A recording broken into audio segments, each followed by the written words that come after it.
Good morning बच्चों।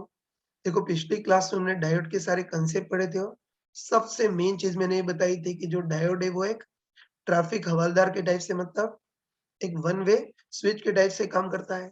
मतलब diode arrow की डायरेक्शन में जो करंट है उसको तो पास करता है, लेकिन एरो के अपोजिट डायरेक्शन वाली करंट को बिल्कुल ब्लॉक कर देता है। और सबसे लास्ट में मैंने ये भी बताया था कि डायोड से अगर अल्टरनेटिंग करंट पास कराएं तो ये डायोड एरो की डायरेक्शन वाली करंट, चलो एरो के डायरेक्शन वाली करंट है उसको पॉजिटिव करंट बोल देते हैं।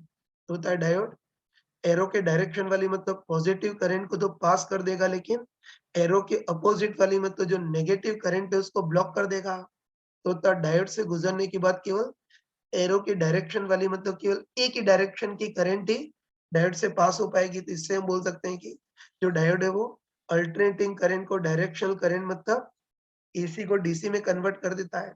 और मैंने मैंने पहले ही बताया था कि ऐसा डिवाइस जो अल्टरनेटिंग करंट को डायरेक्शनल करंट में कन्वर्ट करे, या दूसरे शब्दों में जो अल्टरनेटिंग वोल्टेज को डायरेक्शनल वोल्टेज में कन्वर्ट करे, ऐसे डिवाइस को रेक्टिफायर बोलते हैं।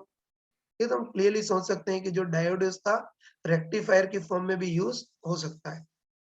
अब देखो आगे का हम पढ़ तो लेंगे, लेकिन अधिकतर बच्चों के दिमाग में पहला क्वेश्चन ये उठता है कि रेक्टिफिकेशन करना ही क्यों, मतलब अल्टरनेटिंग वोल्टेज को डायरेक्शनल वोल्टेज में कन्वर्ट करना ही क्यों, उसके क्या फायदे होते हैं ना। तो ध्यान रखना कि वैसे तो अल्टरनेटिंग वोल्टेज को डायरेक्शनल वोल्टेज में कन्वर्ट करने के बहुत सारे यूज होते हैं, लेकिन उसका सबसे सिंपलेस्ट यूज होता है मोबाइल की बैटरी को चार्ज करना, है ना। जैसे मान लेते हैं कि अपनी मोबाइल की बैटरी है, इसको चार्ज करना है। तो देखो पहले ऐसा करते हैं कि मोबाइल की बैटरी को चार्ज करने के लिए मोबाइल की बैटरी को डायरेक्ट अपने इंडियन प्लग से जोड़ देते हैं, है ना। तुमको बताया था कि जो इंडियन प्लग होता है वो भी एक अल्टरनेटिंग सोर्स होता है जिसके वोल्टेज की आरएमएस वैल्यू 220 वोल्ट है ना। तो मान लेते हैं कि मोबाइल की बैटरी को चार्ज करने के लिए कोई मूर्ख इंसान इसको डायरेक्टली इंडियन प्लग से जोड़ रहा है, मतलब अल्टरनेटिंग वोल्टेज के सोर्स से जोड़ रहा है, तो मोबाइल की बैटरी चार्ज नहीं हो पाएगी, है ना। इसमें दो प्रैक्टिकल प्रॉब्लम है ना। पहली प्रैक्टिकल प्रॉब्लम तो ये है कि जो प्लग होता है ना वो अल्टरनेटिंग वोल्टेज का सोर्स होता है, लेकिन वोल्टेज की वैल्यू बहुत ज्यादा होती है, 220 वोल्ट होती है। और ध्यान रखना कि इतना ज्यादा वोल्टेज ये मोबाइल की बैटरी इलेक्ट्रॉनिक सिस्टम इतने ज्यादा वोल्टेज को सहन नहीं कर सकता है। तो तुम्हारी पूरी मोबाइल की बैटरी बिल्कुल डिस्ट्रॉय हो जाएगी, या उसके अंदर जो भी इलेक्ट्रॉनिक सर्किट है वो सब जल जाएंगे, डिस्ट्रॉय हो जाएंगे। तो पहली प्रॉब्लम तो ये कि इतने ज्यादा वोल्टेज को मोबाइल की बैटरी या इलेक्ट्रॉनिक सिस्टम सहन नहीं कर सकते हैं। और दूसरी ओर सबसे मेन प्रॉब्लम ये है कि बता ना, मेन प्रॉब्लम ये कि मोबाइल की बैटरी को अगर अल्टरनेटिंग वोल्टेज से अगर चार्ज करो तो तुम बताओ कि इस बार ये जो वोल्टेज जो अल्टरनेटिंग है, तो बताओ कई बार तो करंट, है ना, कई बार तो करंट इस डायरेक्शन जाएगी। और मान लेते हैं कि इस डायरेक्शन में जो करंट फ्लो हो रही है उसके कारण मोबाइल की बैटरी चार्ज हो रही है, लेकिन कुछ ही टाइम में करंट की डायरेक्शन उल्टी हो जाएगी तो मोबाइल की बैटरी डिस्चार्ज होगी। पक्का बोल सकते हैं ना कि मोबाइल की बैटरी को अगर अल्टरनेटिंग सोर्स से अगर चार्ज करो तो कभी तो इसमें करंट पॉजिटिव डायरेक्शन में बहेगी और कभी नेगेटिव डायरेक्शन में, मतलब अ, है ना। कभी तो मोबाइल की बैटरी चार्ज होगी फिर डिस्चार्ज होगी, फिर मोबाइल की बैटरी चार्ज होगी फिर डिस्चार्ज होगी, यही चलता रहेगा। मतलब ओवरऑल मोबाइल की बैटरी में इलेक्ट्रिकल एनर्जी स्टोर नहीं हो पाएगी, है ना। तो ध्यान रखना कि इन प्रॉब्लम को दूर करने के लिए, है ना, इन प्रॉब्लम को दूर करने के लिए हम क्या करते हैं कि मोबाइल बैटरी को चार्ज करना हो तो उसको डायरेक्ट इंडियन प्लग से नहीं जोड़ते, बल्कि इसको चार्जर के थ्रू इंडियन प्लग से जोड़ते हैं। और ध्यान रखना ये जो चार्जर होता है उसके अंदर रेक्टिफायर लगा होता है ना। मोबाइल का जो चार्जर होता है ना, इस मोबाइल के चार्जर के अंदर रेक्टिफायर लगा होता है, तो दो काम करता है। एक तो ये, है ना, एक तो ये वोल्टेज के एम्पलीट्यूड को काफी घटा देता है ताकि मोबाइल की बैटरी और इलेक्ट्रॉनिक सिस्टम उसको सहन कर सके। और दूसरा, ये जो मोबाइल का चार्जर होता है वो अल्टरनेटिंग वोल्टेज को डीसी वोल्टेज में कन्वर्ट करता है। तो ध्यान रखना कि मोबाइल का चार्जर अगर बीच में लगा देंगे तो बस अब मोबाइल की बैटरी में जो करंट फ्लो होगी एक ही डायरेक्शन में फ्लो होगी, तो उसके कारण मोबाइल की बैटरी लगातार चार्ज होती है कि मतलब इलेक्ट्रिकल एनर्जी लगातार स्टोर होती ही जाएगी, कभी डिस्चार्ज नहीं होगी, है ना। तो ये दो यूज होते हैं ना। तो ध्यान रखना कि वैसे रेक्टिफायर के बहुत सारे यूज होते हैं, लेकिन मोबाइल के चार्जर में इसका सबसे कॉमन यूज होता है। चलो ये तो सब प्रैक्टिकल चीजें बता दी। अब आगे बढ़ते हैं। ये तो एक लाइन में तो हमको एक ही चीज पता है कि जो डिवाइस अल्टरनेटिंग वोल्टेज को डीसी वोल्टेज मतलब एसी को डीसी में कन्वर्ट कर दे उसको रेक्टिफायर बोलते हैं। अब ध्यान रखना कि रेक्टिफायर एक्चुअली 2 टाइप के होते हैं। एक तो हाफ वेव रेक्टिफायर और एक फुल वेव रेक्टिफायर। है ना? नाम से ही क्लियर है। ठीक है ना? नाम से ही क्लियर है तो हम क्लियरली बोल सकते हैं कि बताओ जो हाफ वेव रेक्टिफायर है, वो क्या करता है कि अ, अल्टरनेटिंग वोल्टेज की जो पॉजिटिव साइकिल है उसको तो पास करता है और नेगेटिव साइकिल को बिल्कुल ब्लॉक ही कर देता है, कट ही कर देता है। तो ध्यान रखना हाफ वेव रेक्टिफायर जो है वो आधी वेव को ही रेक्टिफाई करता है मतलब जो पॉजिटिव साइकिल है तो उसको पास करता है और नेगेटिव साइकिल को बिल्कुल ब्लॉक कर देता है, कट कर देता है। तो ये केवल आधी वेव को रेक्टिफाई कर रहा है, बाकी आधी वेव को बिल्कुल कट कर रहा है। तो इसको हाफ वेव रेक्टिफायर बोलते हैं। और दूसरा होता है फुल वेव रेक्टिफायर। तो फुल वेव रेक्टिफायर क्या करता है कि अल्टरनेटिंग वोल्टेज की पूरी वेव को रेक्टिफाई करता है मतलब अल्टरनेटिंग वोल्टेज की पॉजिटिव साइकिल को तो पास करता है लेकिन साथ में नेगेटिव साइकिल को भी पॉजिटिव साइकिल में कन्वर्ट कर लेता है मतलब ये पूरे अल्टरनेटिंग वोल्टेज को रेक्टिफाई करता है इसलिए इसको फुल वेव रेक्टिफायर बोलते हैं। तो चलो एक बार डिटेल में देखते हैं कि ये हाफ वेव रेक्टिफायर और फुल वेव रेक्टिफायर कैसे वर्क करते हैं। चलो बच्चों पहले हम हाफ वेव रेक्टिफायर पढ़ते हैं जो अल्टरनेटिंग वोल्टेज की पॉजिटिव साइकिल को तो पास करता है लेकिन नेगेटिव साइकिल को ब्लॉक कर देता है। तो चलो इसको समझने के लिए बहुत प्रैक्टिकल केस देते हैं, है ना? तो चलो मान लेते हैं कि मोबाइल की कोई बैटरी है इसको हमको इंडियन मेन लाइन मतलब इंडियन प्लग से हमको चार्ज करना है। तो चलो ये जो इंडियन मेन लाइन है या जो अपना इंडियन प्लग होता है उसको हम सप्लाई वोल्टेज बोल देते हैं और इससे जिस मोबाइल की बैटरी को चार्ज करना है उसको हम लोड बोल देते हैं, है ना? तो इस सप्लाई वोल्टेज की फॉर्म में हम इंडियन प्लग का यूज करें ना तो हमको पता है कि सप्लाई वोल्टेज या इंडियन प्लग एक टाइप का अल्टरनेटिंग वोल्टेज होता है जिसमें वोल्टेज की आरएमएस वैल्यू 220 वोल्ट होती है। तो इस अल्टरनेटिंग वोल्टेज का एम्पलीट्यूड कितना होगा 220 इंटू रूट टू होगा। तो ध्यान रखना है ना कि अपना इंडियन प्लग या सप्लाई वोल्टेज का एम्पलीट्यूड एक्चुअली तो 220 रूट टू इतना होता है लेकिन आसान कैलकुलेशन के लिए मान लेते हैं कि ये जो अपनी इंडियन लाइन है या सप्लाई वोल्टेज है उसका एम्पलीट्यूड चलो आसानी के लिए 200 वोल्ट मान लेते हैं ना। तो सप्लाई वोल्टेज है इंडियन प्लग है अल्टरनेटिंग वोल्टेज है जिसका एम्पलीट्यूड आसानी के लिए 200 वोल्ट मान लेते हैं। अब देखो इस सप्लाई वोल्टेज से हमको मोबाइल की बैटरी को चार्ज करना है तो हमको पता है कि 2 है ना सप्लाई वोल्टेज का एम्पलीट्यूड तो 200 वोल्ट बहुत ज़्यादा होता है और इतना ज़्यादा वोल्टेज मोबाइल की बैटरी या इलेक्ट्रॉनिक सिस्टम सहन नहीं कर सकते हैं। मैंने पहले ही बताया था कि इस है ना सप्लाई वोल्टेज को रेक्टिफाई करने के पहले इसके वोल्टेज का एम्पलीट्यूड घटाना होगा और ध्यान रखना कि इसके वोल्टेज के एम्पलीट्यूड को घटाने के लिए हम पहले किसी स्टेप डाउन ट्रांसफार्मर का यूज़ करते हैं, है ना? और जो है ना तो मान लेते हैं इस वोल्टेज के एम्पलीट्यूड को घटाने के लिए हम किसी स्टेप डाउन ट्रांसफार्मर का यूज़ करें जिसमें प्राइमरी और सेकेंडरी कॉइल में नंबर ऑफ वाइंडिंग का रेशियो 50:1 है। तो ये तुमने पढ़ा था कि सप्लाई वोल्टेज अल्टरनेटिंग है तो इस सेकेंडरी कॉइल के अक्रॉस भी वोल्टेज अल्टरनेटिंग होगा बस उसका एम्पलीट्यूड घट जाएगा।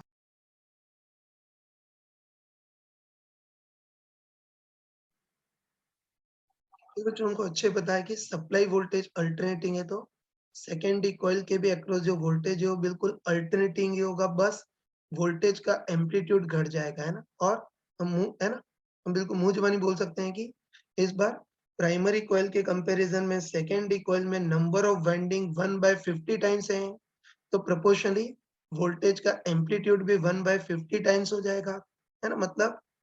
मतलब सप्लाई वोल्टेज का एम्पलीट्यूड 200 वोल्ट हो तो सेकेंडरी कॉइल के वोल्टेज का एम्पलीट्यूड 200 वोल्ट का 1/50 टाइम्स मतलब 4 वोल्ट हो जाएगा, है ना? तो डायग्राम में मैंने ये डायग्राम में मैंने बता रखा है ना, साफ-साफ दिख रहा है।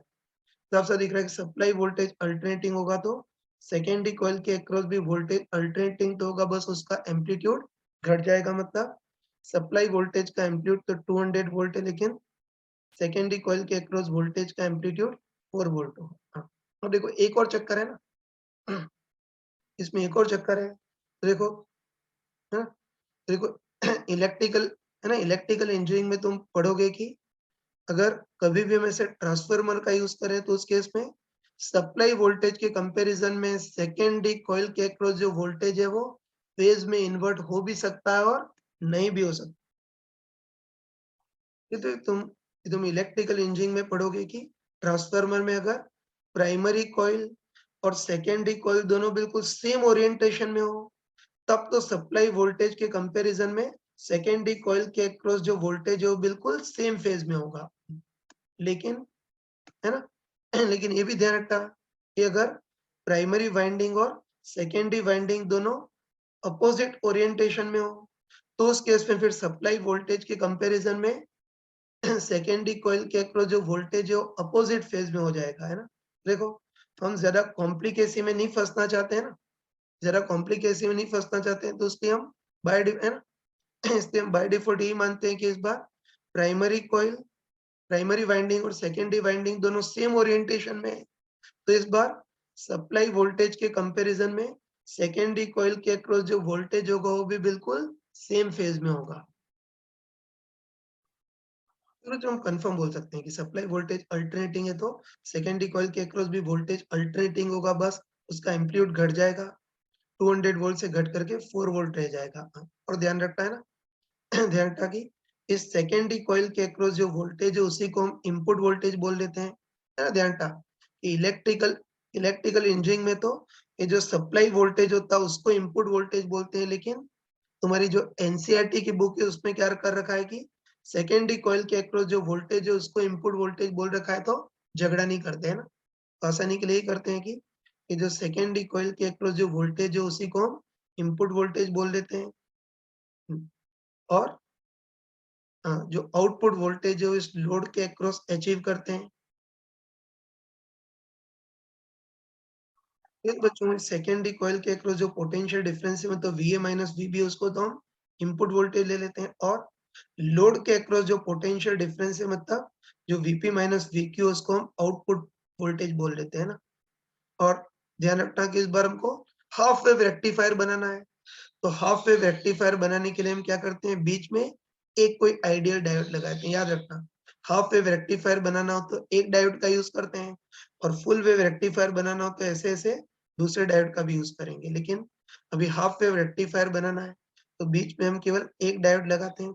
और चलो आसानी के लिए मान लेते हैं कि जो डायोड डी लगाया है वो बिल्कुल आइडियल डायोड है। आइडियल डायोड है मतलब फॉरवर्ड बायस में इसका बैरियर पोटेंशियल भी टेंड्स टू 0 है, और फॉरवर्ड बायस में इसका रेजिस्टेंस भी टेंड्स टू 0 है। बस ये ध्यान रखना कि ये स्टेप डाउन ट्रांसफार्मर लगा दिया और एक आइडियल डायोड लगा दिया। ये जो पूरा सिस्टम होता है उसको हाफ वेव रेक्टिफायर बोलते हैं।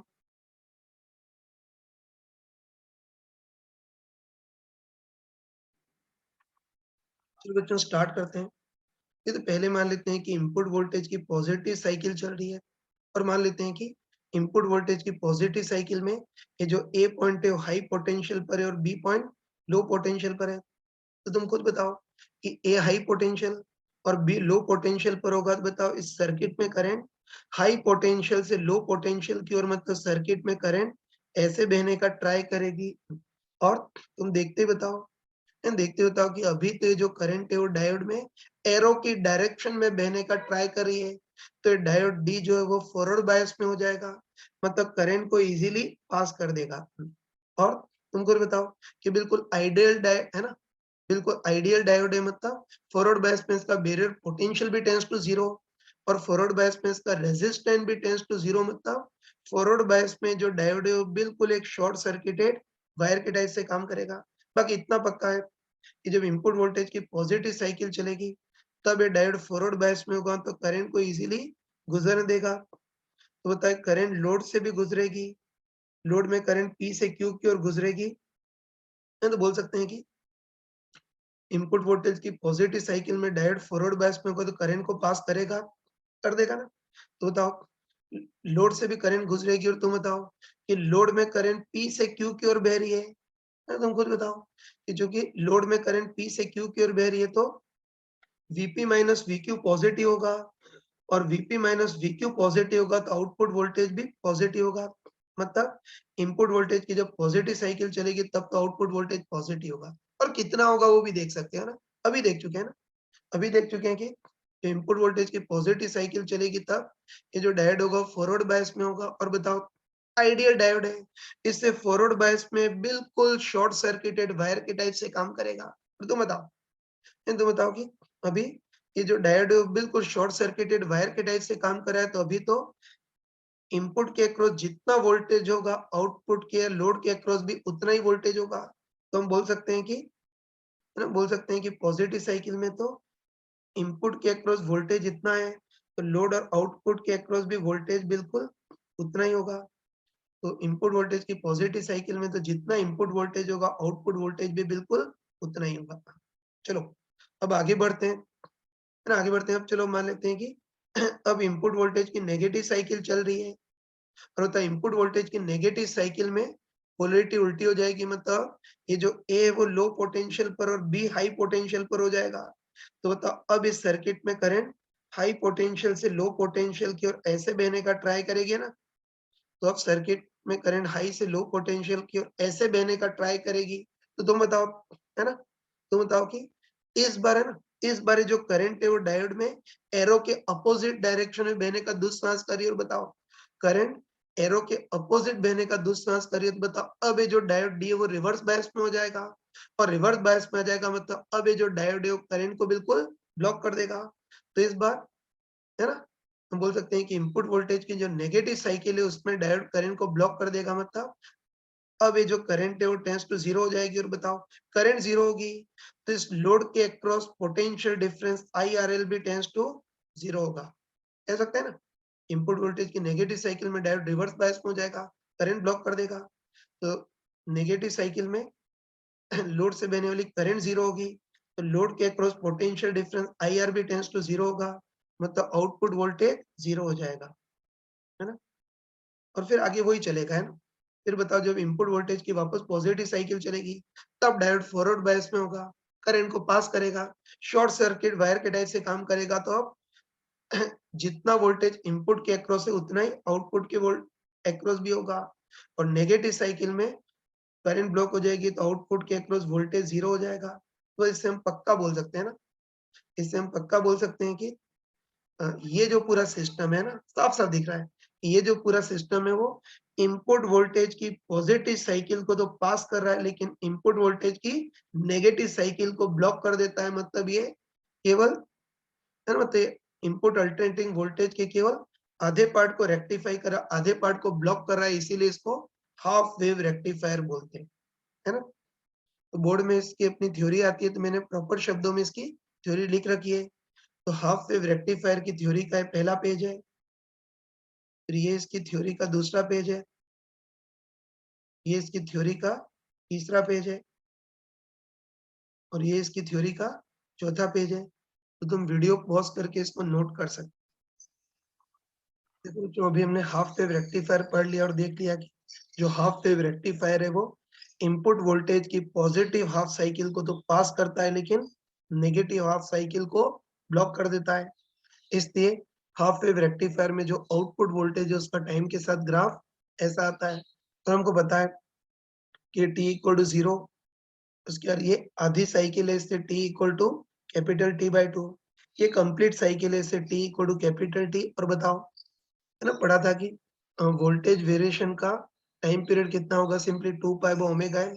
टाइम पीरियड t को 2 पाई बाय ओमेगा, तो t बाय 2 को ऑब्वियसली पाई बाय ओमेगा लिख सकते हैं। तो हाफ वेव रेक्टिफायर में आउटपुट वोल्टेज का टाइम के साथ ग्राफ ऐसा होगा, ये हम पहले पढ़ चुके हैं ना। तो चलो अब हमको पूछता है कि ये हाफ वेव रेक्टिफायर का जो आउटपुट वोल्टेज है ना, तो हमको पूछता है कि कंप्लीट साइकिल में इस आउटपुट वोल्टेज की आरएमएस वैल्यू कितनी होगी, और एक कंप्लीट साइकिल में इस आउटपुट वोल्टेज की एवरेज वैल्यू कितनी होगी वो देखना है। बताओ ना, यहाँ से लेकर के यहाँ तक के पार्ट को एक साइकिल बोल सकते हैं ना। चलो सबसे पहले हमको देखना है कि एक साइकिल में इस आउटपुट वोल्टेज की आरएमएस वैल्यू कितनी होगी वो देखना है। तो उसके पहले एक बार अल्टरनेटिंग करंट का एक छोटा-सा कांसेप्ट याद दिला रहा हूँ। जैसे मान लेते हैं कि कोई वोल्टेज हो बिल्कुल शुद्ध अल्टरनेटिंग वोल्टेज, जिसका एम्पलीट्यूड V0 है। तो एक अल्टरनेटिंग करंट में हमने पढ़ा था कि होता वोल्टेज बिल्कुल प्योरली अल्टरनेटिंग वोल्टेज हो, है ना? तो उस केस में वोल्टेज का एम्पलीट्यूड V0 हो, तो एक साइकिल में वोल्टेज की आरएमएस वैल्यू कितनी होती है, V naught by root two. यही बताया था कि एक साइकिल में वोल्टेज की RMS value V naught by root two, तो 10 साइकिल में भी उतनी होगी। लेकिन एक और चीज देख सकते हैं, तो बताओ कि बिल्कुल प्योरली अल्टरनेटिंग वोल्टेज हो तो उस केस में एक साइकिल में वोल्टेज की RMS value V naught by root two होती है, तो ऑब्वियसली आधी साइकिल में भी वोल्टेज की RMS value V naught by root two होगी, है ना। तुम खुद बताओ, तो फर्स्ट हाफ और सेकेंड हाफ में वोल्टेज का साइन भले ही डिफरेंट है, लेकिन अगर वी स्क्वायर देखें तो वी स्क्वायर तो फर्स्ट हाफ और सेकेंड हाफ में सेम है ना। इससे हम कॉमन से बोल सकते हैं कि वोल्टेज शुद्ध अल्टरनेटिंग वोल्टेज हो तो एक साइकिल में वोल्टेज की RMS value V naught by root two, तो ऑब्वियसली आधी साइकिल में भी वोल्टेज की RMS value V naught by root two होगी। अब तुम खुद बताओ कि, है ना, लिख सकता हूँ इस बार एक साइकिल में इतनी है, तो आधे साइकिल में भी वोल्टेज की RMS value V naught by root two हो गया। अब बताओ ये वोल्टेज की आरएमएस वैल्यू है, मतलब आरएमएस में क्या करते हैं, वोल्टेज का स्क्वायर करते हैं, फिर मीन करते हैं और फिर रूट करते हैं। मतलब बोल सकते हैं कि आधी साइकिल में वी स्क्वायर का एवरेज का root V naught by root two होगा। तो चलो अंडर रूट को उधर ट्रांसफर करते हैं। अंडर रूट को उधर ट्रांसफर करेंगे तो हम बोल सकते हैं कि इस आधी साइकिल में वी स्क्वायर का एवरेज कितना हो जाएगा, V naught square by two. तो बात एक ही है यार, है ना, सेम चीज है। ये बताओ अल्टरनेटिंग वोल्टेज के केस में आधी साइकिल में वोल्टेज की RMS value V naught by root two है, तो वी स्क्वायर का एवरेज जो होगा वो V naught square by two हो जाएगा।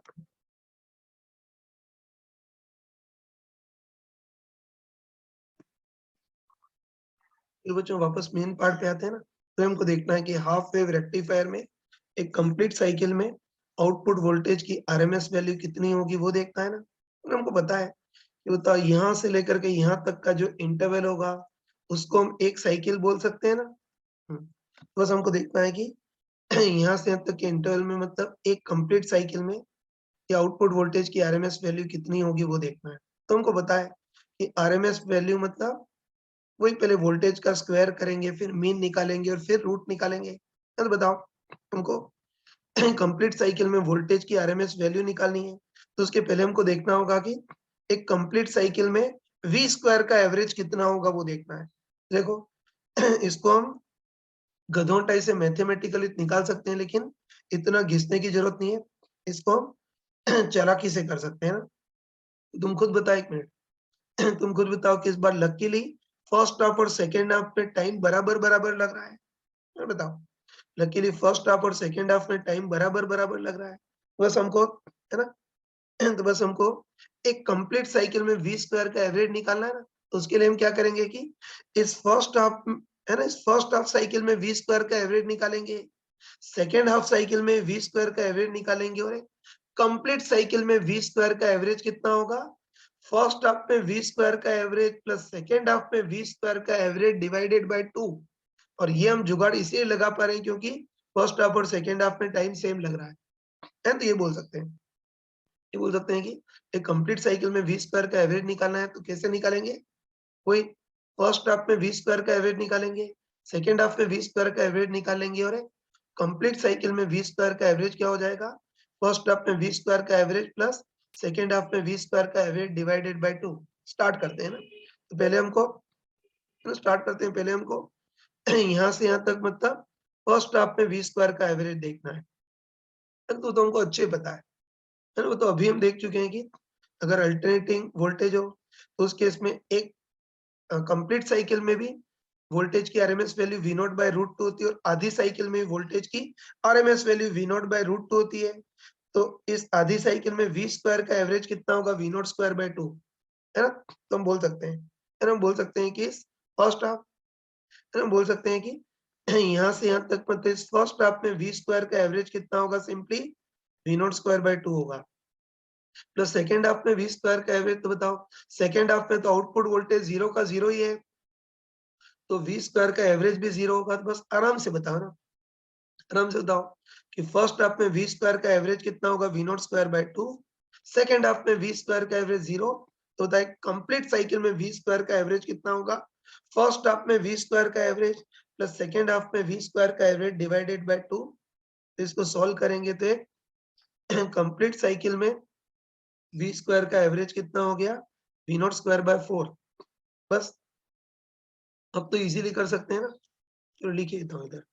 एक कंप्लीट साइकिल में वी स्क्वायर का एवरेज कितना आ गया, इसको सॉल्व करेंगे तो वी नॉट स्क्वायर बाय 4।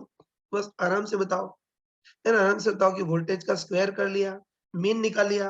अब हमको रूट करना है तो क्या करते हैं, दोनों और अंडर रूट कर देते हैं। बस अब इसको देखना है, बताओ वोल्टेज का स्क्वायर किया है, फिर मीन निकाला और फिर रूट निकाला है, तो इसको वोल्टेज की आरएमएस वैल्यू मतलब वी आरएमएस बोल सकते हैं।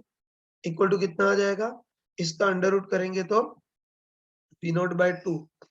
बस हम पक्का बोल सकते हैं कि, है ना, पक्का बोल सकते हैं कि हाफ वेव रेक्टिफायर में, है ना, हाफ वेव रेक्टिफायर के केस में एक कंप्लीट साइकिल में आउटपुट वोल्टेज की RMS value V naught by 2 होगी।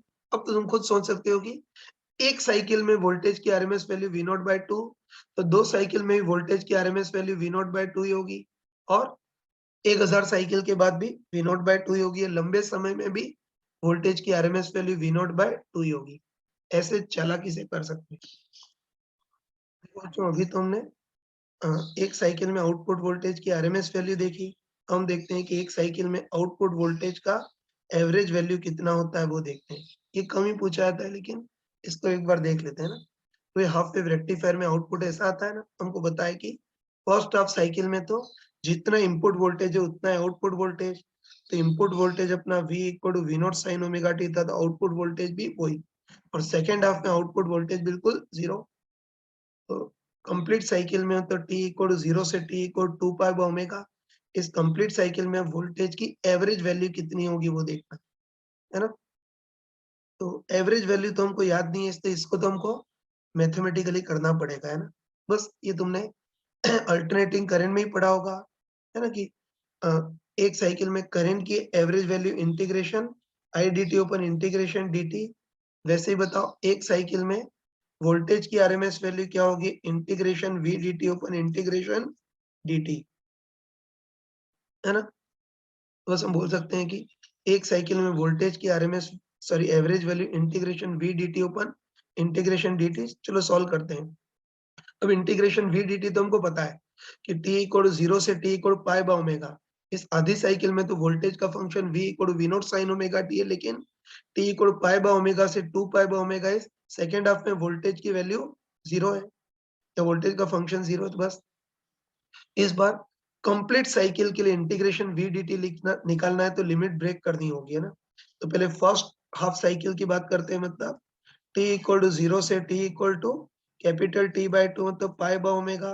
तुम बताओ कि t इक्वल 0 से t equal pi by omega इस फर्स्ट हाफ साइकिल में तो आउटपुट वोल्टेज का फंक्शन क्या होगा, v equal to V naught sine omega t। तो इंटीग्रेशन v dt इतना हो जाएगा, प्लस सेकेंड हाफ मतलब t equal to pi by omega से t equal to 2 pi by omega, है ना। t equal pi by omega से 2 pi by omega तक इंटीग्रेशन v dt देखना है। तुम खुद बताओ कि t equal pi by omega से 2 पाई बाय ओमेगा तक तो आउटपुट वोल्टेज 0 का 0 ही है। आउटपुट वोल्टेज 0 है तो इसका इंटीग्रेशन भी 0 हो गया।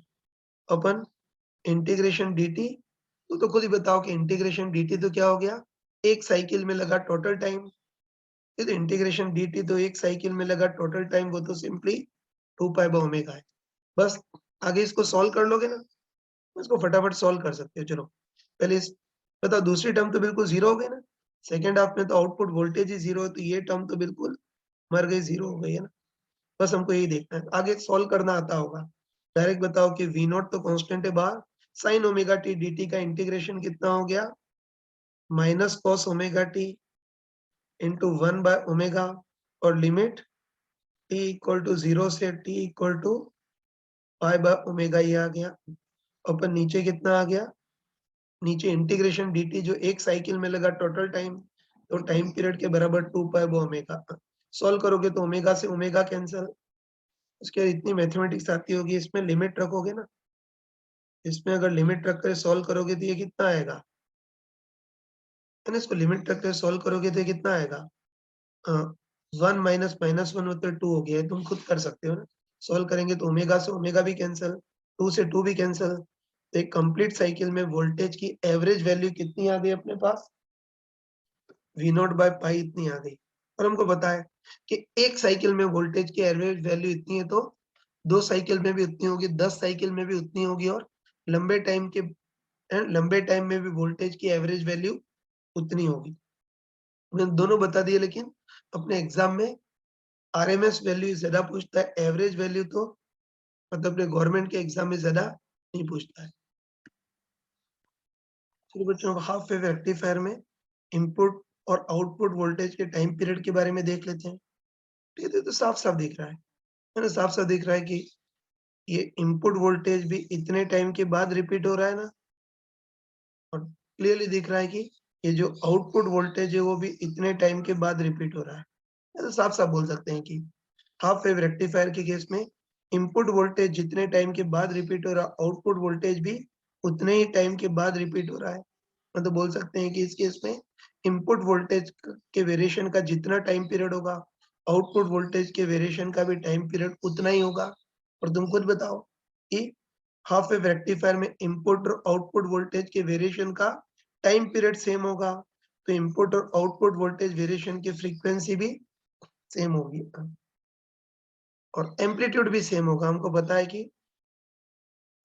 कि ये जो डायोड था वो बिल्कुल आइडियल डायोड बना था, तो फॉरवर्ड बायस में बिल्कुल शॉर्ट सर्किटेड वायर के टाइप से काम कर रहा था, इसलिए इनपुट वोल्टेज का एम्पलीट्यूड वी नॉट हो तो आउटपुट वोल्टेज का भी एम्पलीट्यूड वी नॉट ही होगा। जैसे हमने जो केस लिया था उसमें इनपुट वोल्टेज का एम्पलीट्यूड 4 था, तो आउटपुट वोल्टेज का एम्पलीट्यूड भी 4 ही होगा। लेकिन इसमें एक छोटा सा कंसेप्ट है, छोटा राज है, तो अच्छे ध्यान रखना कि हमने है ना ध्यान रखा कि हमने हाफ वेव रेक्टिफायर में जो भी डायोड लिया था वो बिल्कुल आइडियल डायोड था, जिसके फॉरवर्ड बायस का बैरियर पोटेंशियल भी 0 और फॉरवर्ड बायस का रेजिस्टेंस भी 0।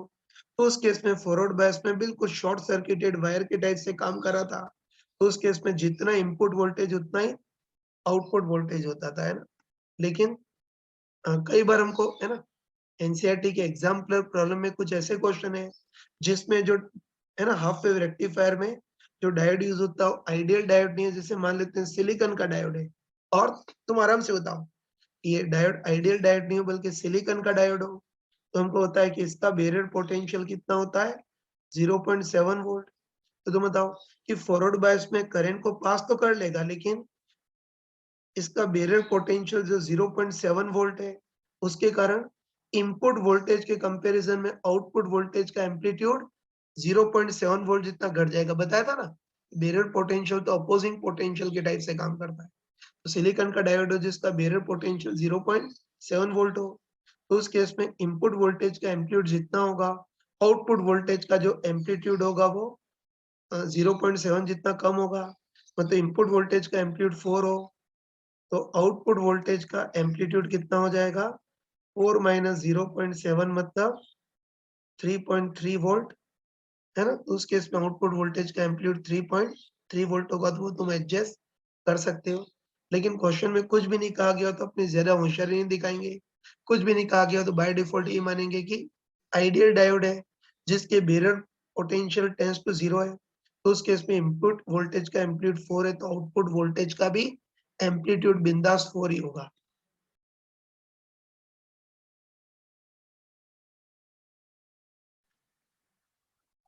देखो बच्चों, अभी हमने हाफ वेव रेक्टिफायर कंप्लीट कर लिया, तो अब हम फुल वेव रेक्टिफायर पढ़ते हैं, जिसको दूसरे शब्दों में सेंटर टैप्ड रेक्टिफायर भी बोलते हैं, और अपने बोर्ड में फुल वेव रेक्टिफायर के ज्यादा क्वेश्चन पूछे जाते हैं। ये तो मैंने पहले ही बताया था कि जो फुल वेव रेक्टिफायर है वो इनपुट वोल्टेज की पॉजिटिव साइकिल को तो पास करता है, लेकिन साथ में जो नेगेटिव साइकिल है उसको भी पॉजिटिव साइकिल में कन्वर्ट कर लेता है। मतलब ये जो फुल वेव रेक्टिफायर है वो पूरी वेव को रेक्टिफाइड कर देता है। हाँ, तो चलो एक बार देखते हैं कि ये फुल वेव रेक्टिफायर किस टाइप से बनाते हैं वो देखते हैं ना। तो चलो इस बार भी मान लेते हैं कोई सप्लाई वोल्टेज है ना, पहले किया था वैसे ही।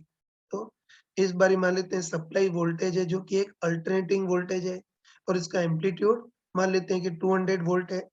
अब इस अल्टरनेटिंग वोल्टेज को डीसी वोल्टेज में कन्वर्ट करना है, मतलब रेक्टिफिकेशन करना है, लेकिन रेक्टिफिकेशन करने के पहले इसके वोल्टेज के एम्पलीट्यूड को घटाना होगा। मैंने पहले ही बताया था कि वोल्टेज के एम्पलीट्यूड को घटाने के लिए हम इसे स्टेप डाउन ट्रांसफार्मर का यूज करते हैं, जिसमें मान लेते हैं कि नंबर ऑफ वाइंडिंग का रेशियो 50:1 है। तो बिल्कुल मुंह जुबानी बोल सकते हैं कि सप्लाई वोल्टेज अल्टरनेटिंग है, तो इस सेकेंडरी कॉइल के अक्रॉस भी वोल्टेज अल्टरनेटिंग होगा, बस एम्पलीट्यूड घट जाएगा। और है ना, मुंह ज़बानी बोल सकते हैं कि प्राइमरी के कंपैरिजन में सेकेंडरी कॉइल में नंबर ऑफ वाइंडिंग 1/50 टाइम्स है, तो प्रोपोर्शनली वोल्टेज का एम्पलीट्यूड भी 1/50 टाइम्स। तो सप्लाई वोल्टेज का एम्पलीट्यूड 200 है, तो सेकेंडरी कॉइल के अक्रॉस वोल्टेज का एम्पलीट्यूड 200 का 1/50 टाइम्स मतलब 4 वोल्ट होगा, है ना? तो डायग्राम में भी दिख रहा होगा कि सप्लाई वोल्टेज अल्टरनेटिंग है, तो सेकेंडरी कॉइल के भी अक्रॉस वोल्टेज अल्टरनेटिंग ही होगा, बस उसका एम्पलीट्यूड घट जाएगा, 200 से घट करके 4 वोल्ट हो जाएगा। और मैंने पहले ही बताया था कि सेकेंडरी कॉइल के अक्रॉस जो वोल्टेज है उसी को हम इनपुट वोल्टेज ले लेते हैं, है ना? पहले ही बताया था कि मैंने पहले ही बताया था कि इलेक्ट्रिकल इंजीनियरिंग में तो ये जो सप्लाई वोल्टेज होता है उसको इनपुट वोल्टेज बोलते हैं, लेकिन अपनी एनसीईआरटी की बुक में सेकेंडरी कॉइल के अक्रॉस वोल्टेज है उसको इनपुट वोल्टेज बोल देते हैं। तो हम झगड़ा नहीं करेंगे। ये तो पहले ही बोला था कि हाफ वेव रेक्टिफायर के सिमिलर फुल वेव रेक्टिफायर में भी इस सेकेंडरी कॉइल के अक्रॉस जो वोल्टेज है मतलब वीए माइनस वीबी है ना, उसी को हम इनपुट वोल्टेज ले लेते हैं ना। अब अच्छे थे है ना। अब कंपैरेटिवली याद रखना कि हाफ वेव रेक्टिफायर के लिए तो हम केवल एक ही डायोड का यूज करते थे, लेकिन फुल वेव रेक्टिफायर में हम 2 डायोड का यूज करते हैं। ये मेन डिफरेंस है ना, कि हाफ वेव रेक्टिफायर में एक ही डायोड लगाते थे, लेकिन फुल वेव रेक्टिफायर में 2 डायोड लगाते हैं। चलो इसको डायोड D1 इसको D2 बोल देते हैं, और बाय डिफॉल्ट यही मानेंगे कि जो डायोड D1 D2 है दोनों आइडियल डायोड है। मतलब इनका बैरियर पोटेंशियल भी टेंड्स टू 0 और फॉरवर्ड बायस का रेजिस्टेंस भी टेंड्स टू 0। तो हाफ वेव रेक्टिफायर में एक, लेकिन फुल वेव रेक्टिफायर में से 2 डायोड लगाते हैं। उसके बाद देखो फुल वेव रेक्टिफायर में जो लोड है उसको इधर बीच में लगाते हैं, है ना? तो जो लोड है जिसके अक्रॉस हमको आउटपुट अचीव करना है उसको ऐसे पी और क्यू के बीच बीच में लगाते हैं। और सबसे खतरनाक चीज ये है कि लोड के दूसरे सिरे को सेकेंडरी कॉइल के बिल्कुल मिडिल पॉइंट से जोड़ देते हैं, है ना? और ध्यान रखा कि ध्यान कि लोड के दूसरे सिरे को सेकेंडरी कॉइल के बिल्कुल मिडिल पॉइंट से जोड़ देते हैं। इस प्रोसेस को सेंट्रल टैपिंग बोलते हैं, और इस टाइप का जो ट्रांसफार्मर होगा उसको सेंट्रल टैप ट्रांसफार्मर बोलते हैं। इस पे जो रेक्टिफायर है उसको सेंट्रल टैप्ड रेक्टिफायर भी बोल देते हैं, है ना? तो है ना, मैंने पहले ही बताया था कि सेकेंडरी कॉइल के अक्रॉस जो वोल्टेज है उसको तो हम इनपुट वोल्टेज ले लेते हैं, और जो आउटपुट वोल्टेज जो हम लोड के अक्रॉस अचीव करते हैं मतलब लोड के अक्रॉस जो पोटेंशियल डिफरेंस होगा मतलब वीपी माइनस वीक्यू होगा, उसी को हम आउटपुट वोल्टेज बोल लेते हैं। बस अब हम मेन पार्ट पे आते हैं, देखते हैं कि ये फुल वेव रेक्टिफायर वर्क कैसे करता है।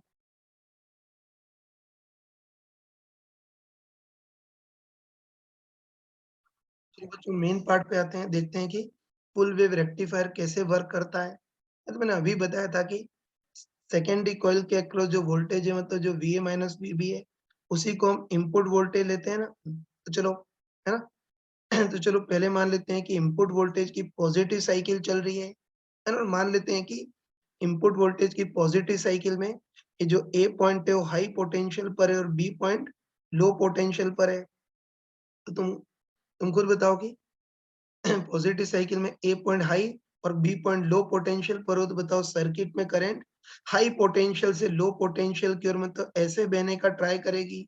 तुम बताओ तुम बताओ कि डायोड D1 में तो जो करंट है वो एरो की डायरेक्शन में बहने का ट्राई कर रही है, मतलब डायोड D1 फॉरवर्ड बायस में आ जाएगा, और फॉरवर्ड बायस में आ जाएगा मतलब करंट को इजीली पास कर देगा, है ना? और मैंने पहले ही बताया था कि जो डायोड है बिल्कुल आइडियल डायोड है जिसका बैरियर पोटेंशियल टेंड्स टू 0 है।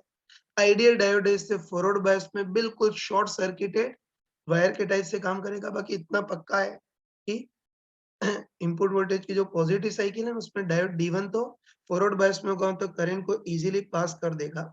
अब बताओ, अब इस करंट को बहने के 2 रास्ते मिल गए, तो कुछ करंट तो इधर जाने का ट्राई करेगी और कुछ करंट इधर जाने का ट्राई करेगी। लेकिन तुम बताओ, है ना? तुम बताओ कि ये करंट जो है वो डायोड D2 में तो एरो के अपोजिट बहने का दुस्साहस कर रही है, तो डायोड D2 बिल्कुल रिवर्स बायस में हो जाएगा। रिवर्स बायस में हो जाएगा मतलब करंट को ब्लॉक कर देगा। तो करंट को ब्लॉक कर देगा तो करंट इस रास्ते से तो जा ही नहीं पाएगी। तो कंफर्म है कि सारी की सारी करंट लोड से ही गुजरेगी ना। तो कंफर्म है कि सारी की सारी करंट लोड से ही गुजरेगी और तुम, है ना, और तुम खुद बताओ कि लोड में करंट P से Q की ओर बहेगी ना, कह सकते हैं कि सारी की सारी करंट लोड से गुजरेगी और बताओ लोड में करंट P से Q की ओर बह रही है, इससे Vp माइनस VQ पॉजिटिव होगा और Vp माइनस VQ पॉजिटिव होगा तो आउटपुट वोल्टेज भी पॉजिटिव होगा, मतलब है ना, मतलब है ना, पक्का बोल सकते हैं कि इनपुट वोल्टेज की जो पॉजिटिव साइकिल है उसमें तो आउटपुट वोल्टेज बिल्कुल पॉजिटिव होगा, ये कह सकते हैं। अब देखो इसमें आउटपुट वोल्टेज पॉजिटिव तो होगा लेकिन एक गहरा राज है, इस बार आउटपुट वोल्टेज पॉजिटिव तो होगा लेकिन आउटपुट वोल्टेज का जो एम्पलीट्यूड है वो एक्चुअली इनपुट वोल्टेज का आधा होगा, है ना, क्यों होगा वो तुम देख सकते हो, है ना, तो तुम खुद बताओ 1 मिनट तुम खुद बताओ कि जो इनपुट वोल्टेज की जो इनपुट वोल्टेज की पॉजिटिव साइकिल है उसमें सेकेंडरी कॉइल के अक्रॉस फर्स्ट हाफ के अक्रॉस जो पोटेंशियल डिफरेंस है वही करंट बहाने में कंट्रीब्यूट कर रहा है ना, खुद बताओ।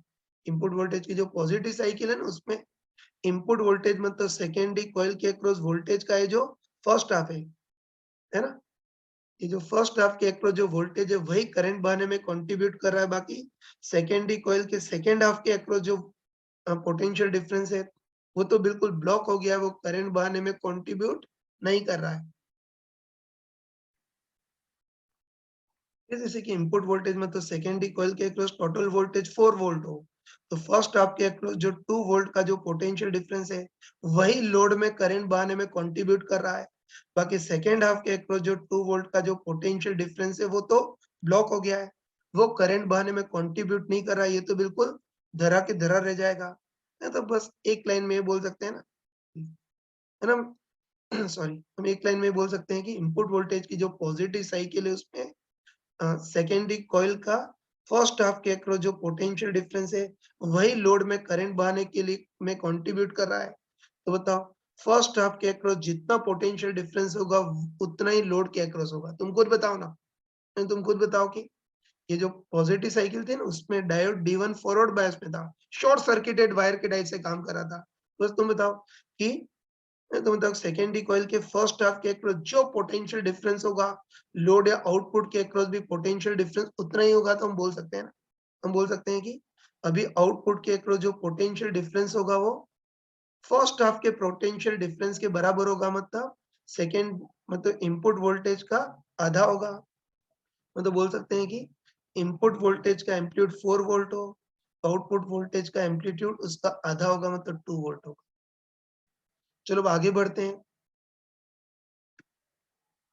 हाँ बच्चों, आगे बढ़ते हैं।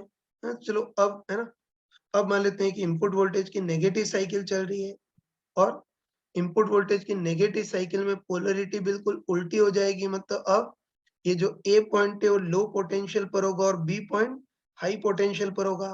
बताओ अब भी सर्किट में करंट हाई पोटेंशियल से लो पोटेंशियल की ओर मतलब ऐसे बहने का ट्राई करेगी, है ना, तो तुम बताओ कि अब ये जो करंट है वो डायोड D2 में एरो की डायरेक्शन में बहने का ट्राई कर रही है, तो अब ये जो डायोड D2 है वो फॉरवर्ड बायस में हो जाएगा और फॉरवर्ड बायस में हो जाएगा मतलब करंट को इजीली पास करेगा और आइडियल डायोड है, मतलब जो डायोड D2 है वो बिल्कुल एक शॉर्ट सर्किटेड वायर के टाइप से काम करेगा, लेकिन इतना पक्का है कि इनपुट वोल्टेज की नेगेटिव साइकिल में डायोड D2 फॉरवर्ड बायस में होगा तो करंट को इजीली पास कर देगा।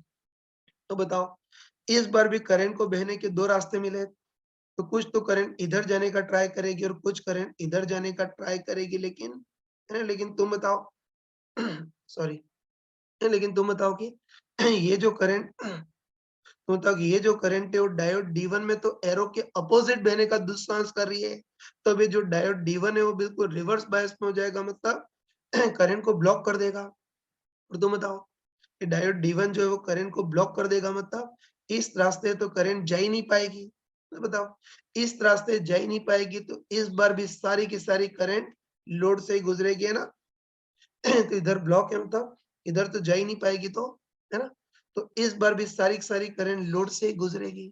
और तुम बताओ ना, तुम बताओ कि इस बार भी लोड से करंट, है ना, इस बार भी लोड में करंट P से Q की ओर बहेगी, तो इस बार भी Vp माइनस VQ पॉजिटिव होगा, तो इस बार भी आउटपुट वोल्टेज पॉजिटिव होगा। तुम कह सकते हैं कि इनपुट वोल्टेज की जब नेगेटिव साइकिल चल रही हो तब भी लोड में करंट P से Q की ओर बहेगी ना, तो तब भी Vp माइनस VQ पॉजिटिव होगा, तो तब भी आउटपुट वोल्टेज पॉजिटिव होगा। लेकिन वापस वही चीज कि आउटपुट वोल्टेज का एम्पलीट्यूड इनपुट वोल्टेज का आधा होगा, है ना? इसको भी तुम देख सकते हो, तो तुम आराम से, है ना?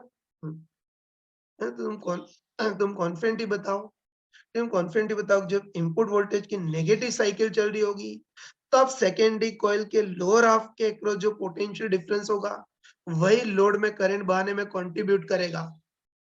कह सकते हैं ना कि नेगेटिव साइकिल में सेकेंडरी कॉइल के लोअर हाफ के अक्रॉस जो वोल्टेज होगा, वही लोड में करंट बहाने के लिए कंट्रीब्यूट करेगा। बाकी अपर हाफ के अक्रॉस जो वोल्टेज होगा वो बिल्कुल ब्लॉक हो जाएगा, वो करंट बहाने में कंट्रीब्यूट नहीं करेगा।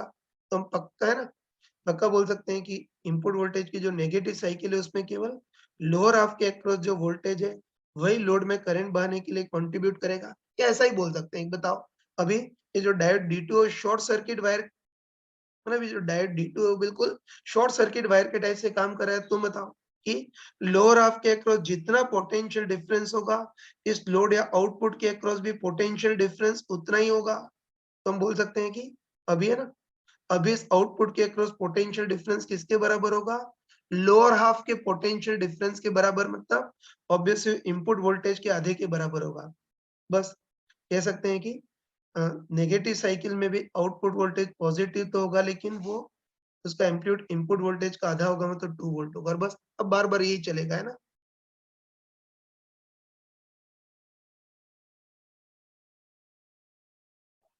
जो ध्यान रखना कि ये जो चीज़ बताई ना, वही चीज़ एनसीईआरटी की बुक में भी दे रखी है, लेकिन इतनी अनक्लियर और इतनी घुमा-फिरा करके दे रखी है कि देखने वाले को बिल्कुल चक्कर आ जाए। है, तो ध्यान रखना कि ये तो मैंने पूरा डिटेल में बता दिया, लेकिन लास्ट एक किताबी शब्दों में बोल सकता हूँ ना, तो हम है ना, पक्का बोल सकते हैं कि इनपुट वोल्टेज की चाहे पॉजिटिव साइकिल चल रही हो, नेगेटिव साइकिल चल रही हो, लोड में करंट हमेशा P से Q की ओर ही बहेगी, इसलिए Vp माइनस VQ हमेशा पॉजिटिव होगा, मतलब आउटपुट वोल्टेज भी हमेशा पॉजिटिव होगा। ये फुल वेव रेक्टिफायर का भी हमने कंसेप्ट पढ़ लिया। और देखो, बोर्ड में इसका एक्सप्लेनेशन पूछता है तो फेवरेट क्वेश्चन होता है बोर्ड का, तो उसकी जो थ्योरी भी मैंने प्रॉपर शब्दों में लिख रखी है, तो इसको वीडियो पॉज़ करके तुम नोट कर लेना, है ना? तो फुल वेव रेक्टिफायर है, सेंट्रल टैप्ड रेक्टिफायर का थ्योरी का पहला पेज है। ये उसकी थ्योरी का दूसरा पेज, ये उसकी थ्योरी का तीसरा पेज। वीडियो पॉज़ करके इसको नोट कर लेना।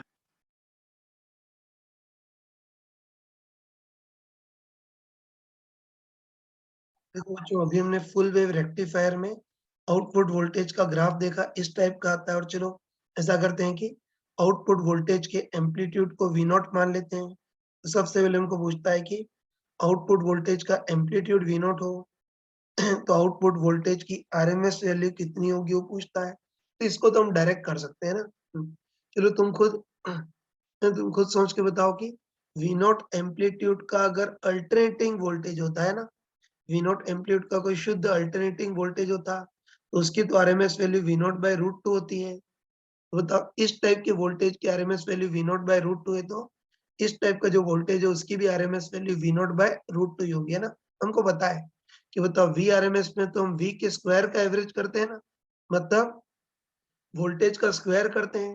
और हमको होता है कि वोल्टेज का स्क्वायर करेंगे तो नेगेटिव का भी पॉजिटिव हो जाएगा। इससे ध्यान रखना कि वीआरएमएस में वोल्टेज का स्क्वायर करते हैं, इससे वोल्टेज नेगेटिव है पॉजिटिव से कोई डिफरेंस क्रिएट नहीं होता है। इसलिए इस टाइप का अल्टरनेटिंग वोल्टेज होता तो RMS value V naught by root two. तो रेक्टिफाइड वोल्टेज हो तब भी इसकी आरएमएस वैल्यू तो बिंदास V naught by root two होगी, क्योंकि स्क्वायर करते हैं तो फिर नेगेटिव का स्क्वायर करें या पॉजिटिव का स्क्वायर करें, आंसर सेम ही आता है। ये तो वोल्टेज की आरएमएस वैल्यू। उसके बाद हमको पूछता है कि इनपुट वोल्टेज का टाइम पीरियड टी हो तो आउटपुट वोल्टेज का टाइम पीरियड कितना होगा वो देखना है। तो इसको लॉजिकली बोल सकते हैं। तुमको बताओ कि इनपुट वोल्टेज तो इतने टाइम के बाद रिपीट हो रहा है ना, इसलिए इनपुट वोल्टेज का तो टाइम पीरियड ये होगा, लेकिन आउटपुट वोल्टेज तो इतने टाइम के बाद ही रिपीट हो रहा है ना? उसके बाद तो वही की वही रिपीट हो रहा है ना। बोल सकते हैं कि इनपुट वोल्टेज इतने टाइम के बाद रिपीट हो रहा है, मतलब इनपुट वोल्टेज का टाइम पीरियड ये होगा और आउटपुट वोल्टेज इतने से टाइम में रिपीट हो रहा है तो आउटपुट वोल्टेज का टाइम पीरियड ये होगा। तो साफ-साफ दिख रहा है कि इनपुट के कंपैरिजन में आउटपुट वोल्टेज का टाइम पीरियड आधा होगा। तो हम लिख सकते हैं कि टाइम पीरियड नीचे लिख देता हूँ, time period of output voltage equal to half of time period of half of time period of input voltage, ये बोल सकते हैं ना। तो चलो तुम डायरेक्ट बताओ कि डायरेक्ट बताओ कि इनपुट के कंपैरिजन में आउटपुट वोल्टेज का टाइम पीरियड आधा है, तो इनवर्सली प्रोपोर्शनली फ्रीक्वेंसी डबल होगी। मतलब हम बोल सकते हैं कि आउटपुट वोल्टेज की frequency will be twice of input voltage की फ्रीक्वेंसी, ये बोल सकते हैं, है ना। चलो एक और चीज, वैसे तो यहीं तक पूछता है लेकिन कई बार एक और चीज पूछता है कि आउटपुट वोल्टेज का एम्पलीट्यूड वी नॉट हो तो उसकी एवरेज वैल्यू कितनी होगी वो देखना है ना। तो चलो बताओ, ये t इक्वल टू 0, ये t equal to pi by omega, ये t equal to pi by omega होता है ना। तो ऐसे यहाँ भी लिख सकते हैं कि t equal to 0, t equal to pi by omega और t equal to 2 pi by omega. तो बस आउटपुट वोल्टेज का एम्पलीट्यूड वी नॉट हो तो आउटपुट वोल्टेज की एवरेज वैल्यू पूछिए। तो तुम खुद बताओ कि यहाँ से यहाँ तक इतने पार्ट में जितनी वोल्टेज की एवरेज वैल्यू होगी, इस पार्ट में वोल्टेज की एवरेज वैल्यू यही होगी, वही की वही रिपीट होगा। बस हमको केवल इतने पार्ट में होता है t इक्वल टू 0 से t equal to pi by omega, इतने पार्ट में वोल्टेज की एवरेज वैल्यू निकालनी है। तो कितनी होगी? Simply integration v dt upon integration dt। तो इंटीग्रेशन बताओ, यहाँ से यहाँ तक वोल्टेज का एम्पलीट्यूड वी नॉट हो तो वोल्टेज का फंक्शन क्या लिख सकते हैं? V naught sine omega T लिख सकते हैं। इंटीग्रेशन v की जगह V naught sine omega T dt upon integration dt क्या हो गया? यहाँ से यहाँ तक का टाइम और यहाँ से यहाँ तक का टाइम कितना है? पाई बाय ओमेगा। हमको पता है ना कि इनपुट वोल्टेज का time period 2 pi by omega है, आउटपुट वोल्टेज का time period simply pi by omega होगा। और यहाँ भी लिमिट वही, इधर से इधर तक मतलब t इक्वल टू 0 से t equal to pi by omega. आगे सॉल्व कर लेना। तो डायरेक्ट बता रहा हूँ कि लिमिट लेकर सॉल्व करोगे तो आउटपुट वोल्टेज का एम्पलीट्यूड वी नॉट हो तो average value 2 V naught by pi आ जाएगी। तो ये सब तुम इजीली कर सकते हो।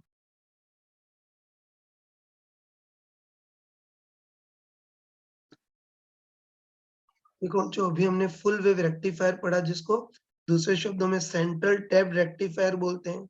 और ध्यान रखना कि अपने एनसीईआरटी की बुक में इसी के बारे में दे रखा है, इसलिए अपने बोर्ड में कभी भी फुल वेव रेक्टिफायर पूछा तो हमको इस सेंट्रल टैप रेक्टिफायर के बारे में ही बताना होगा, है ना। लेकिन ध्यान रखना कि फुल वेव रेक्टिफिकेशन करने के लिए एक और सर्किट होता है जिसको ब्रिज रेक्टिफायर बोलते हैं। तो आगे पढ़ेंगे कि जो ब्रिज रेक्टिफायर है वो भी फुल वेव रेक्टिफिकेशन करता है।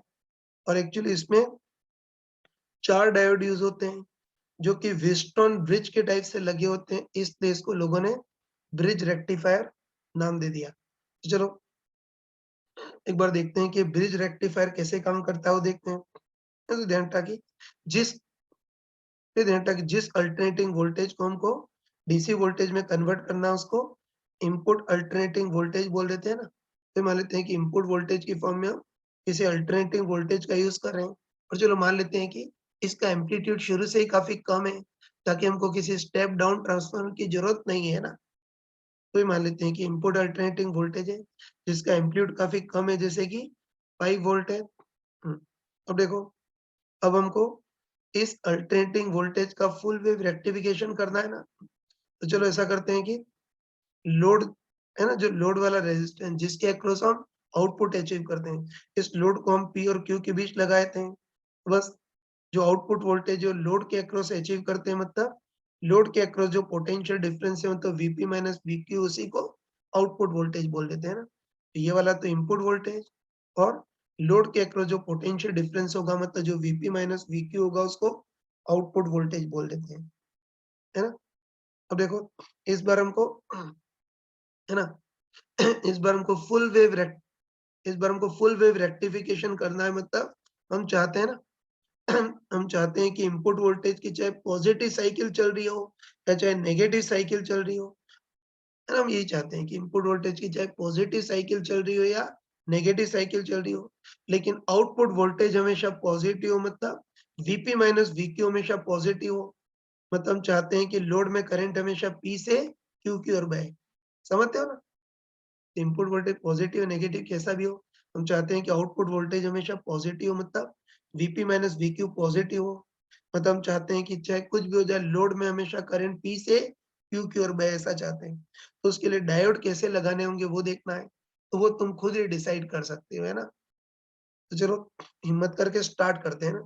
तो चलो पहले मान है ना?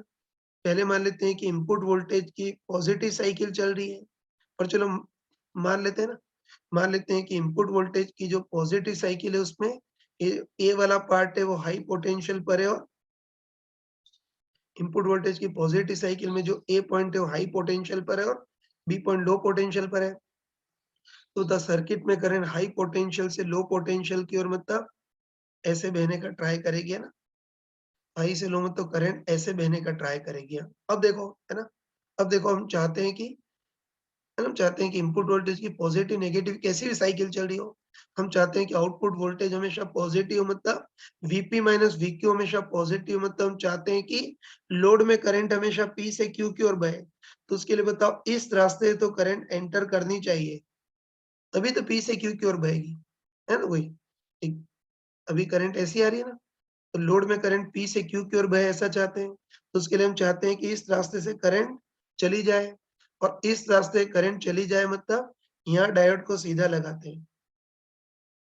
डायोड को मैं चलो D1 बोल देता हूँ, तो इसको सीधा लगाते हैं, इस टाइप लगाते हैं। तो बताओ अभी ये डायोड तो फॉरवर्ड बायस में होगा, मतलब करंट को इजीली पास कर देगा। लेकिन हम साथ में ये भी चाहते हैं कि करंट इधर से तो चली जाए, लेकिन इधर से एंटर नहीं करे, वो चाहते हैं, है ना? करंट इधर से तो एंटर करे, लेकिन इधर से एंटर नहीं करे, ये चाहते हैं। तो उसके लिए यहाँ डायोड जो है उसको उल्टा लगाए, तो इसको मैं D2 बोल लेता हूँ। तो बताओ कि करंट अगर इधर जाने का ट्राई करे तो एरो के अपोजिट बहने का दुस्साहस करे तो रिवर्स बायस में होगा, ये ब्लॉक कर देगा। तो पक्का है ना, पक्का है कि करंट इधर से तो जा ही नहीं, करंट इधर से जा ही नहीं पाएगी, सारी की सारी करंट इधर से जाएगी। अब देखो, अब हम चाहते हैं ना, अब हम चाहते हैं कि सारी की सारी करंट लोड से गुजरे, इधर से नहीं भाग जाए। तो उसके लिए यहाँ डायोड उल्टा लगाना होगा, इस टाइप से लगाना होगा। तो डायोड ऐसा लगाएं, तो बताओ करंट ऐसे बहने का ट्राई करे तो ये डायोड रिवर्स बायस में होगा, मतलब करंट को ब्लॉक कर देगा। तो द करंट, इसको D3 बोल देता हूँ, है ना? तो D3 डायोड करंट को ब्लॉक कर देगा, तो बताओ इधर से जाएगी नहीं, सारी की सारी करंट लोड से गुजरेगी। और तुम बताओ कि लोड में करंट P से Q की ओर बह रही है, तो Vp माइनस Vq पॉजिटिव होगा, तो आउटपुट वोल्टेज भी पॉजिटिव होगा। और उसके बाद हम चाहते हैं कि करंट इस रास्ते से निकल जाए, तो इस रास्ते निकल जाए, इसलिए यहाँ डायोड ऐसा सीधा लगाना होगा। तो यहाँ डायोड सीधा लगाएंगे, तो ये डायोड अब फॉरवर्ड बायस में होगा, करंट यहाँ से निकल जाएगी, है ना? तो इस टाइप से डायोड लगाने होंगे, है ना?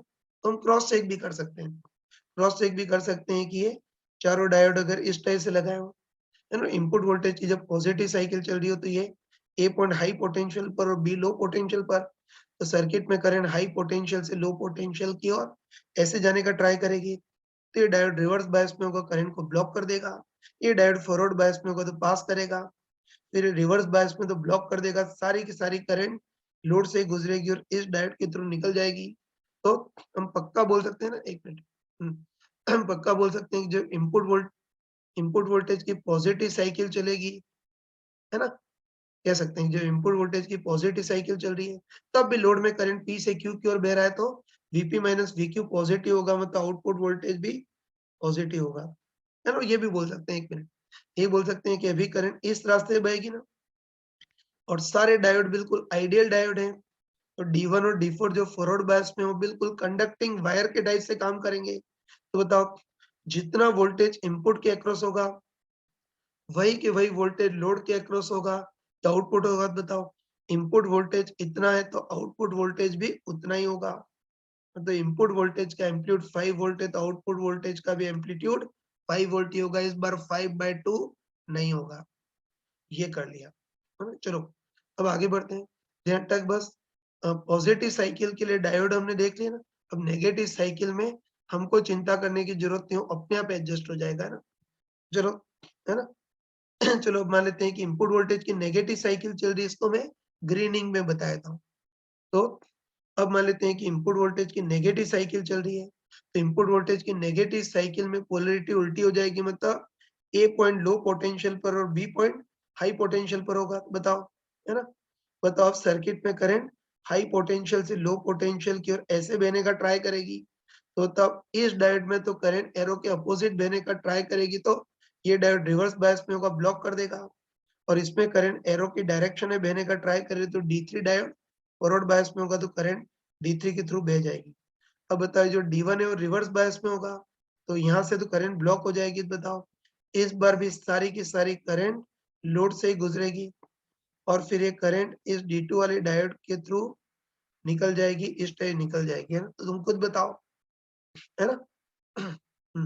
तो तुम खुद बताओ कि इनपुट वोल्टेज की नेगेटिव साइकिल में भी, है ना, खुद बताओ कि इनपुट वोल्टेज की नेगेटिव साइकिल में भी लोड से, इनपुट वोल्टेज की नेगेटिव साइकिल में भी लोड में करंट P से Q की ओर बह रही है, तो अभी भी Vp माइनस Vq पॉजिटिव होगा, मतलब अभी भी आउटपुट वोल्टेज पॉजिटिव ही होगा, है ना। और यहाँ भी वही, ये डायोड D3 और D2 शॉर्ट सर्किट टाइप से काम करेंगे, तो जितना इनपुट वोल्टेज उतना ही लोड के अक्रॉस वोल्टेज, लेकिन अब पॉजिटिव होगा, इस टाइप का होगा, है ना। बस अब पक्का बोल सकते हैं, है ना। तो अब हम बिल्कुल पक्का बोल सकते हैं कि इनपुट, ये कंफर्म हो सकते हैं कि इनपुट वोल्टेज की चाहे पॉजिटिव साइकिल चल रही हो या नेगेटिव साइकिल चल रही हो, लोड में करंट हमेशा P से Q की ओर बहेगी, तो Vp माइनस Vq हमेशा पॉजिटिव होगा, तो आउटपुट वोल्टेज हमेशा पॉजिटिव होगा। ये फुल वेव रेक्टिफिकेशन हो गया ना। और इस बार तो एम्पलीट्यूड भी आधा नहीं होगा, इनपुट वोल्टेज का एम्पलीट्यूड 5 वोल्ट है, तो आउटपुट वोल्टेज का भी एम्पलीट्यूड 5 वोल्ट ही होगा। आइडियल डायोड के केस में तो ये होगा, लेकिन बताओ अगर नॉन आइडियल डायोड हो, जैसे कि सब सिलिकॉन के बने, है ना, अगर सारे सिलिकॉन के बने हो, तुमको बताओ कि इनपुट वोल्टेज की जो पॉजिटिव साइकिल है उसमें भी करंट फॉरवर्ड बायस के 2 डायोड से गुजर रही है, और नेगेटिव साइकिल में भी करंट फॉरवर्ड बायस के 2 डायोड से गुजर रही है। तो सिलिकॉन का डायोड होगा, तो एक का बैरियर पोटेंशियल 0.7 वोल्ट, तो 2 फॉरवर्ड बायस के डायोड से करंट गुजर रही है, तो टोटल बैरियर पोटेंशियल 1.4 वोल्ट हो गया। तो उस केस में इनपुट वोल्टेज का एम्पलीट्यूड 5 वोल्ट हो, तो आउटपुट वोल्टेज का एम्पलीट्यूड 5 माइनस 1.4 मतलब 3.6 वोल्ट इतना हो जाएगा। लेकिन क्वेश्चन में कुछ भी नहीं कहा गया हो, तो फिर बाय डिफॉल्ट हम यही मानेंगे कि सारे डायोड आइडियल हैं। तो अभी कोई बैरियर पोटेंशियल नहीं होगा, मतलब इनपुट वोल्टेज का एम्पलीट्यूड 5 वोल्ट हो, तो आउटपुट का वोल्टेज का एम्पलीट्यूड भी 5 वोल्ट ही होगा। देखो जो अभी हमने फुल वेव रेक्टिफायर्स पढ़े, और ये जो फुल वेव रेक्टिफायर्स होते हैं वो अल्टरनेटिंग वोल्टेज को डीसी वोल्टेज में कन्वर्ट तो करते हैं, लेकिन ये जो डीसी होता है वो वेरिएबल डीसी होता है, कांस्टेंट डीसी नहीं होता है। तब हमको इस वेरिएबल डीसी वोल्टेज को ऑलमोस्ट कांस्टेंट डीसी वोल्टेज में कन्वर्ट करना है। तो ध्यान रखना कि वेरिएबल डीसी को ऑलमोस्ट कांस्टेंट डीसी में कन्वर्ट करने के लिए जो सर्किट यूज होता है उसको फिल्टर सर्किट बोलते हैं।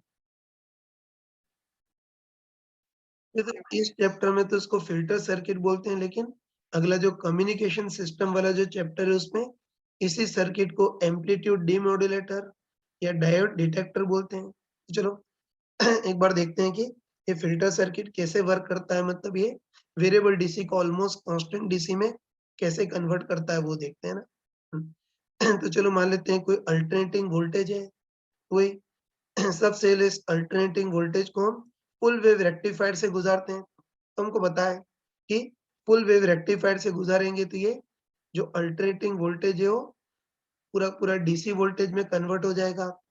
अब रेक्टिफायर के कारण ये अल्टरनेटिंग वोल्टेज डीसी वोल्टेज में तो कन्वर्ट हो जाएगा, लेकिन ये जो डीसी है वो वेरिएबल डीसी है।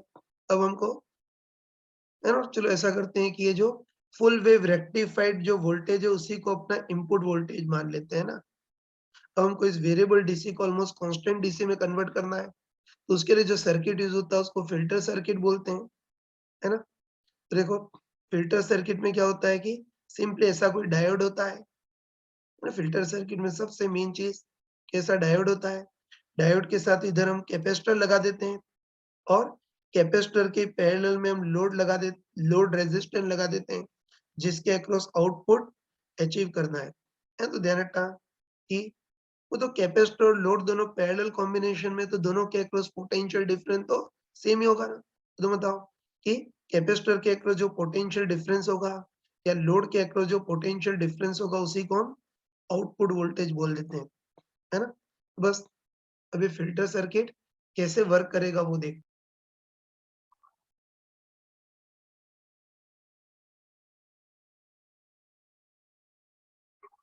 तो मैंने तुमको पहले ही बताया था कि ये जो रेक्टिफाइड वोल्टेज है उसी को हम इनपुट वोल्टेज ले रहे हैं।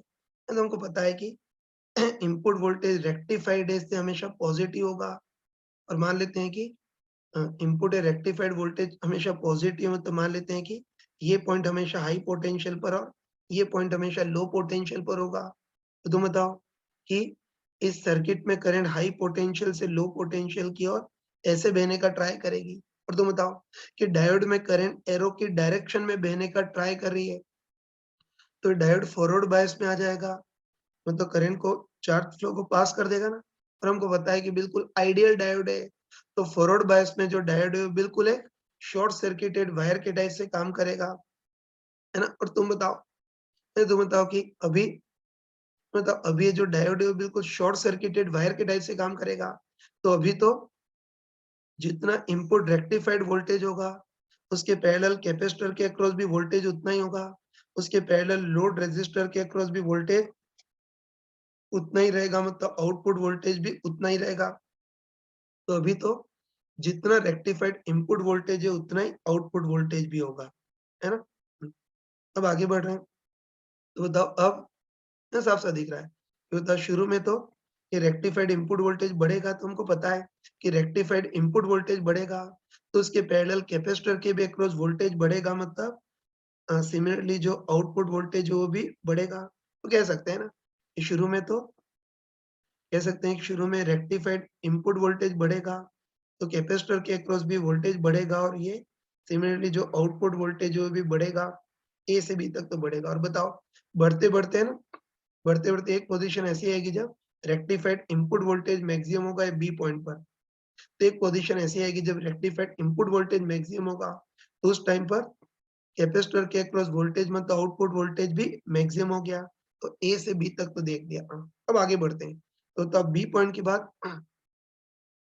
सिर्फ बताना भूल गया कि बी पॉइंट पर आउटपुट वोल्टेज मैक्सिमम होगा, तो कैपेसिटर पर चार्ज भी मैक्सिमम होगा। अब आगे बढ़ते हैं। अब बी पॉइंट के बाद देखते हैं। तो तुम बताओ ना, तुम बताओ कि बी पॉइंट के बाद अपना रेक्टिफाइड इनपुट वोल्टेज घटने लग रहा है ना? तो बी पॉइंट के बाद रेक्टिफाइड इनपुट वोल्टेज घटने लग रहा है।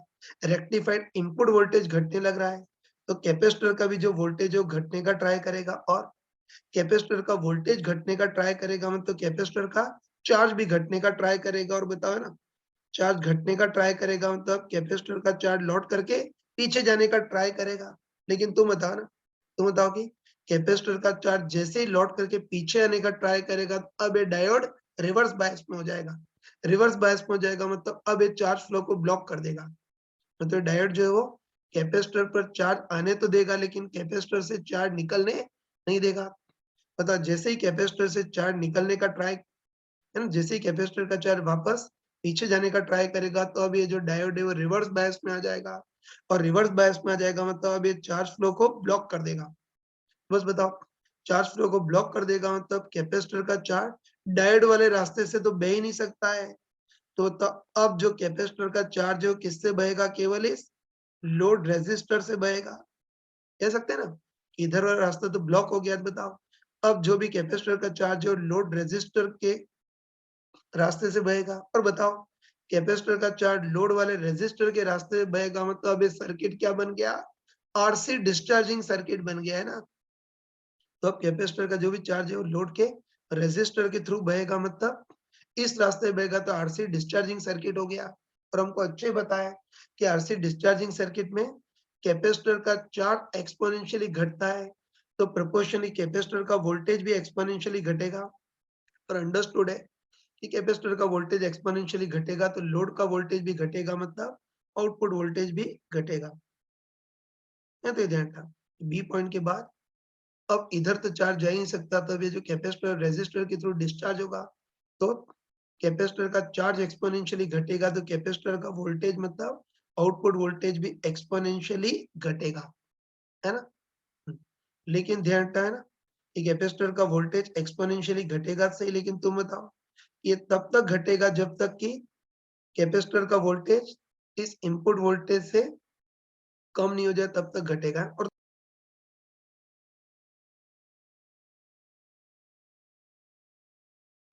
तो बच्चों हम बोल सकते हैं कि जैसे ही कैपेसिटर का वोल्टेज रिलेटिवली कम और उसके कंपैरिजन में रेक्टिफाइड इनपुट वोल्टेज रिलेटिवली ज्यादा हो गया, तो डायोड वापस फॉरवर्ड बायस में आ जाएगा।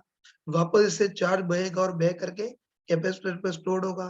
बस पहले के टाइप से वापस कैपेसिटर का चार्ज बढ़ेगा, मतलब कैपेसिटर का वोल्टेज भी बढ़ेगा और वापस वही मैक्सिमम तक पहुंचेगा।